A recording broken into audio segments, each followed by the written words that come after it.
je vais te chanter la balade des gens heureux.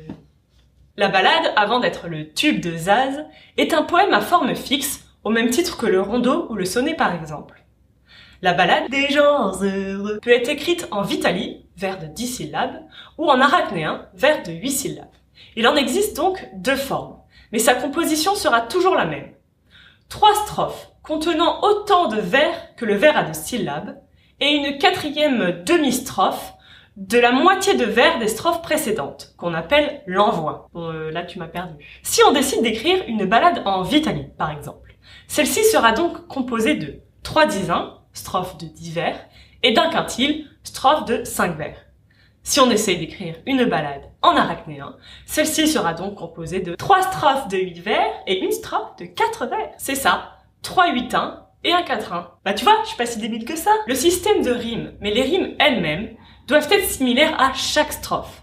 Donc si le premier huitain fait par exemple AB, AB, BC, BC, les 2 autres huitains devront reprendre les exactes mêmes rimes.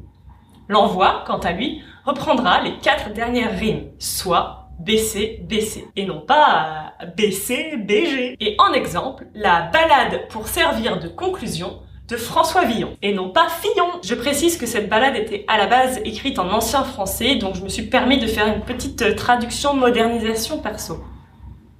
Ici se clôt le testament, et fini du pauvre Villon. Venez à son enterrement, quand vous aurez le carillon, vêtu rouge comme vermillon, car en amour mourut martyr, se jura-t-il sur son couillon, quand de ce monde veut partir.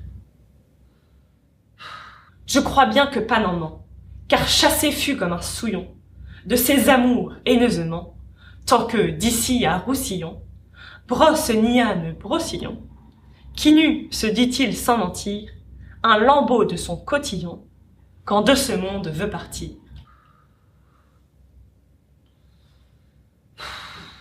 Bon, je vous saute le 3e huitain pour accélérer et finit par l'envoi. Prince, jante comme Esmerillon, sachiez qu'il fit, au départir, un trébut devint Morillon, quand de ce monde veut partir. Moi aussi, je voudrais bien partir, là. Mais j'ai pas fini. On entend bien dans cette balade la répétition des mêmes rimes tout le long du poème. Et l'envoi, comme vous avez pu le remarquer, est adressé à un prince. Oh, j'avais pas fait attention. Dans la tradition poétique, l'envoi doit toujours commencer par le mot prince, ou un équivalent. Reine, roi, sire, etc. Car à la base, les ballades sont adressées et écrites pour les rois et les seigneurs. Mais ça, c'est dans la tradition. Car comme le dit Théodore de Banville, on n'a pas toujours sous la main un prince à qui dédier sa ballade. En même temps, c'est lourd à transporter sous sa main un prince. L'adresse peut donc être symbolique. Le prince ou la princesse, à qui le poète s'adresse, peut donc représenter une royauté toute idéale ou spirituelle. C'est ainsi qu'on dira prince des cœurs ou reine de beauté, en s'adressant au dieu amour ou à quelques dames illustres. Et maintenant, point historique. C'est toujours pas fini? Bientôt. Ballade vient de l'occitan ballada, qui signifie danser. Le genre serait apparu vers le XIVe siècle et s'est principalement développé durant le Moyen-Âge. Le groupe des poètes des Parnassiens a fait revivre la ballade dans la 2e moitié du XIXe siècle, en lui faisant cependant perdre sa forme. Ils la font pas revivre alors. Victor Hugo, dans son recueil Ode des ballades, par exemple, n'écrit en fait pas une seule ballade selon sa véritable forme et définition. Il nous met bien en ballade celui-là. C'est fou, hein? Alors soyons fous, soyons poètes et vulgarisons la poésie.